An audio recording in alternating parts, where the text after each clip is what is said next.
Bueno, ya pasaron las PASO, se viene ahora las generales y en el medio de esto ¿Ya? toda la... ¿Ya? Ya viene, ya estamos ahí, falta poquito. Con quien todavía no habíamos hablado de este tema, con quien todavía no habíamos pedido por lo menos su opinión respecto de su mirada de lo que pasó durante las PASO, es con el diputado provincial Adrián Grana, a quien primero saludamos y le agradecemos que nos haya atendido. Adrián, ¿cómo va? Buen día. Días. ¿Qué tal? Buen día, ¿cómo están? ¿Cómo va, Adrián? ¿Cómo estás? Bien. Bueno. Acá, hablamos de las PASO, empezando Adrián. el día. Hablamos de las Sí. PASO, me gustaría saber tu mirada de lo que pasó, digamos, ¿no? De cómo fue... ¿Qué pasó con las PASO? ¿Qué pasó con las PASO? Ahí está. ¿Qué pasó con las PASO? No, a ver, me parece que lo primero y principal que hay que ver que estamos viviendo una etapa muy distinta de nuestra sociedad, y lo que ha quedado evidenciado en esta elección nuevamente es que de alguna manera la política y también la sociología se le ha roto el termómetro. Claro. Me parece que hay una mirada o una forma de mirar la sociedad que por lo menos no da cuenta de las nuevas situaciones por las que estamos viviendo. Uh-huh. Agravado esto con una absoluta novedad que ha cruzado transversalmente la sociedad, que es la pandemia y las angustias de la pandemia. Claro.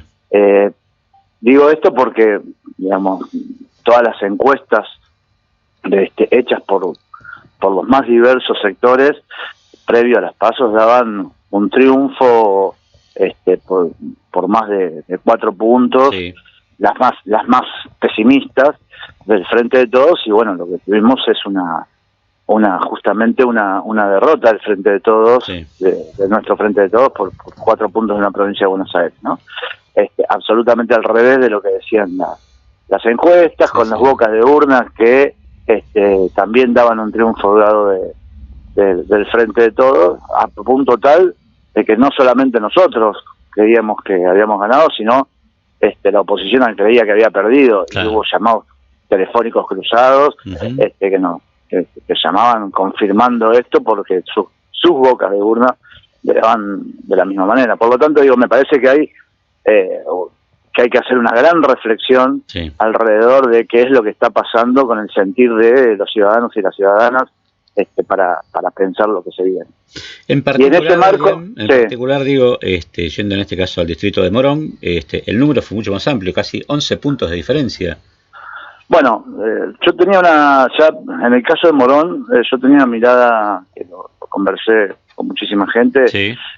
muy pesimista, porque me parece que ahí se agrava la situación, porque no solamente había una mala lectura, como podía tener todos, todo el mundo, o en cuanto a lo cual era la perspectiva, agravada por una situación de una ausencia de la gestión municipal a lo largo de este año y medio, que ha sido muy grave. Uh-huh. Sí, no, absolutamente. Me parece que hay que hacer una gran autocrítica, porque más allá de las cualidades que podemos encontrar en quien ha sido electo por la voluntad popular, por el conductor de los destinos de Morón, que es Lucas Gui, me parece que hay una gestión que desafortunadamente ha estado ausente de la problemática de la gente, con cero acompañamiento, o muy pobre acompañamiento de lo que fueron las problemáticas cotidianas. En términos provinciales, en términos nacionales, esta lectura se hizo un gran trabajo, tanto nacional como provincialmente, con el proceso de vacunación, también municipalmente, pero hubo una cantidad de consecuencias que fueron muy complejas, y que fueron mal evaluadas, sobre todo desde el punto de vista económico. Y puntualmente en Morón tenemos una situación donde la verdad es que no se pudo durante más de año y medio ni siquiera entablar un diálogo con, la municipalidad en muchos casos ni siquiera atendía el teléfono para acompañar los reclamos de la gente, ni siquiera solucionarlos. Claro. Porque todos entendemos que en una situación de crisis económica como ha vivido el mundo en me parece que la actitud de poner el cuerpo a los problemas estuvo muy ausente por parte del Estado municipal, y eso se vio claramente en las urnas, con una estrategia pésima de campaña y lo que es peor, que mientras el presidente de la Nación dice, estaba diciendo, escucho el mensaje de las urnas, sí. No nos enojamos con el mensaje de las urnas.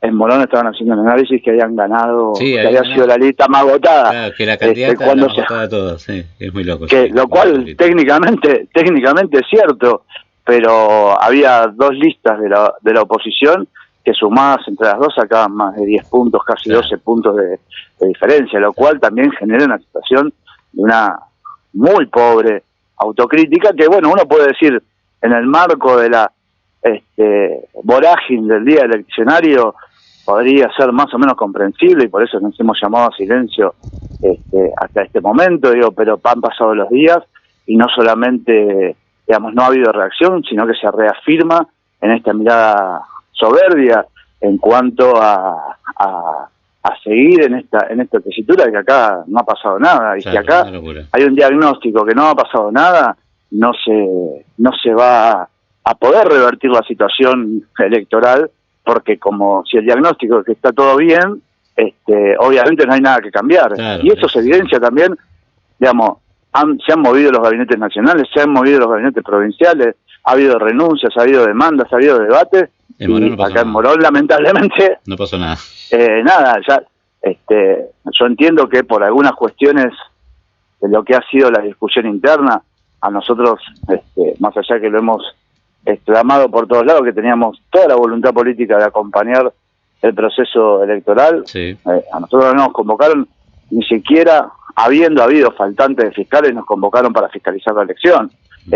Bueno, ha pasado una semana y con ese diagnóstico fantasioso y irrespetuoso con la voluntad popular, siguen sin convocar al conjunto de la militancia para tratar de ver si podemos, de alguna manera, con un esfuerzo sobrehumano de salir a debatir casa por casa, hablar con todos los vecinos, explicar situaciones, asumir autocríticamente las fallas, y repensar también y hacer gestos, de decir, bueno, acá ha habido un ejecutivo que no ha funcionado, bueno, tiene que tener los cambios necesarios para poder revertir. Bueno, nada de eso ha pasado, y la verdad que genera por lo menos una preocupación aún mayor de lo que arroja el resultado electoral, ¿no?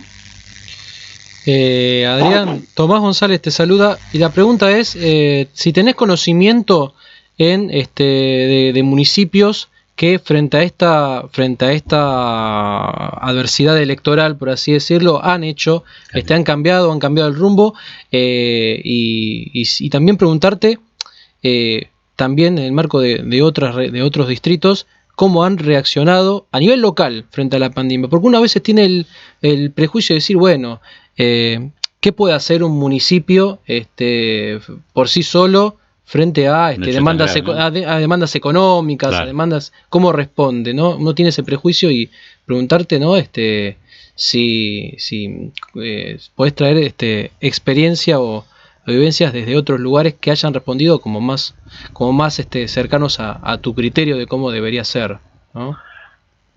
Mira, a ver, hay dos cuestiones. En principio, en general, todos los municipios están, sobre todo los que han tenido resultados adversos, que es donde más haría falta, están intentando rever las situaciones. Algunos con cambios de gabinete, otros con otras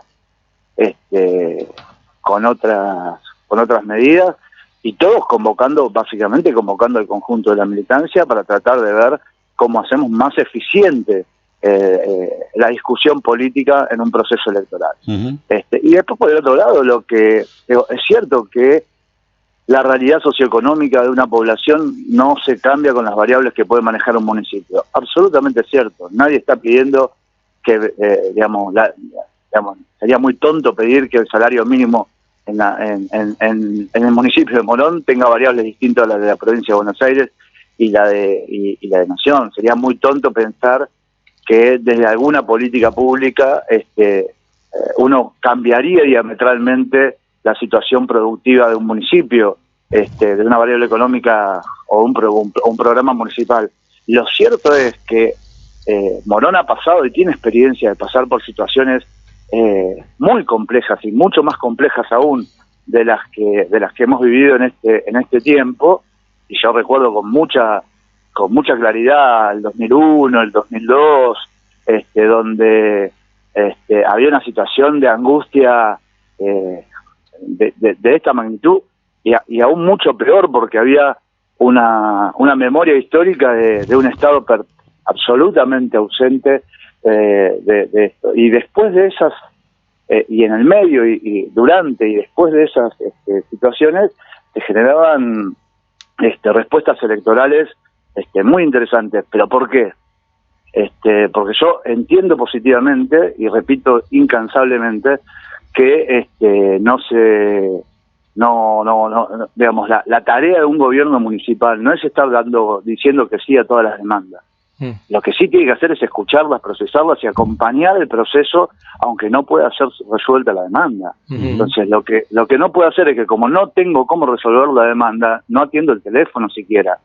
Y en un contexto de cuarentenas y de restricciones donde los edificios municipales estaban prácticamente cerrados, no atender el teléfono ya es un gesto muy grande. Y eso lo sabe cualquier vecino de Morón que ha llamado a cualquiera de las UGC haciendo algún reclamo, o a cualquiera de los sistemas que tiene la municipalidad para poder hacerlo. Y no ha habido, porque lo que ha faltado es una convicción militante, que es lo que nosotros venimos criticando desde hace tiempo, y lo que ha, entre otras cosas, generado el alejamiento de nuestro sector de lo que era el dispositivo oficial, no solamente ya del partido de gobierno, del cual nos fuimos el año pasado porque entendíamos que era necesario contribuir a la consolidación nacional, provincial y municipalmente de la unidad del peronismo, y no podíamos seguir generando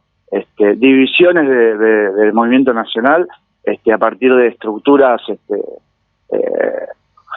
no solo antojadizas, que no tienen ninguna explicación en términos de demanda social, sino que lo que había que hacer era fortalecer el peronismo como la estrategia y como la doctrina necesaria para salir de la crisis que nos había dejado el macrismo. A eso se le suma, digamos, una apatía, una falta de convicción, una falta de mística, una falta de compromiso militante a la hora de ejecutar la función pública, que es aberrante, y es lo que lleva a esta derrota de más de 12 puntos en el municipio de Morón. Claro. Entonces, ahí hay que hacer una gran reflexión. No solamente exigimos cambio de gabinete, sino un cambio profundo de actitud, de dejar de ser burócratas atrás de escritorios y atrás de teléfonos que ni siquiera se atienden, para constituirse en una fuerza militante en capacidad, vocación y mística de transformar la sociedad, de transformar nuestro municipio, y de llevarlo a un puerto de satisfacciones distintas. Y insisto, no porque se resuelvan todos los problemas. La satisfacción también tiene que ver con que haya un Estado compañero, que sea capaz de acompañar inclusive las angustias de nuestra gente, como hemos sabido hacerlo en Morón en otras etapas. Está correcto. Adrián, te estás con tono preocupado de lo que viene, de lo que pasa en Morón. Te pregunto esto, digamos, el Cuervo Larroque dijo en su momento que el peronismo se soluciona haciendo más peronismo. ¿Ves que esa visión se puede llegar a dar en Morón o lo ves complicado? No tengo ninguna duda de eso. No, nosotros tenemos como mandato histórico, como marcas genéticas, la necesidad de ayudar a resolver los problemas de la gente, o estar al lado y el acompañamiento y la direccionalidad de las angustias de esa gente en una propuesta de transformación. Nosotros creemos que hemos venido a la política, el peronismo ha venido a la política a ser el defensor y el promotor de las demandas de nuestro pueblo, no los que hacen oídos sordos y no los que se ponen como dique de contención de esas demandas. Nosotros tenemos que dinamizarla, y para construir un horizonte de justicia social, de soberanía política y de independencia económica, hay que confiar en la fuerza del pueblo, en la fuerza organizada del pueblo y de sus organizaciones y de las organizaciones libres del pueblo, para consolidar una lógica y una estrategia de comunidad organizada que sea la que ayude a visibilizar las demandas de nuestro pueblo, y que el gobierno tiene que estar al servicio de poder hacerlo. No tengo ninguna duda que en Argentina, en su conjunto, y particularmente en Morón, la estrategia de peronizar, si se quiere, o de volver a la fuente en términos de lo que son las estrategias de justicia social, es el camino adecuado. Y eso tiene no solamente una propuesta política, tiene una estética. Y esa estética es una estética de Estado compañero, de Estado solidario, de Estado que esté presente, de Estado que esté y de gobernantes, de funcionarios que estén fuertemente comprometidos con el sentir de su gente. Y eso está ausente, y ahí es donde se explica los 12 puntos de diferencia. Claro. De la gente que no nos volvió a votar, muchos en la nación, en la provincia, pero todavía más holgadamente en Morón, por falta de ese compromiso. No ha sentido el pueblo moronense que tiene un Estado que lo defiende, que lo acompaña, y en ese camino que le resuelve los problemas. Diputado, muchas gracias por la nota. No, gracias. Abrazo enorme. Gracias a ustedes por la oportunidad. Muchas gracias, y a tener en cuenta que, como siempre decimos nosotros, sobre todo lo que nos gusta mucho del fútbol, cuando hay cancha hay revancha, y la cancha está planteada. Ahí está. La cancha está planteada con militancia, con trabajo, con militancia, y haciéndole caso al pueblo. Nosotros vamos a encontrar el camino de la victoria electoral, ahora, en noviembre, y también en el 23. Exactamente. Bueno, perfecto, Adrián, muchas gracias. Abrazo enorme. Hasta luego. Ahí está.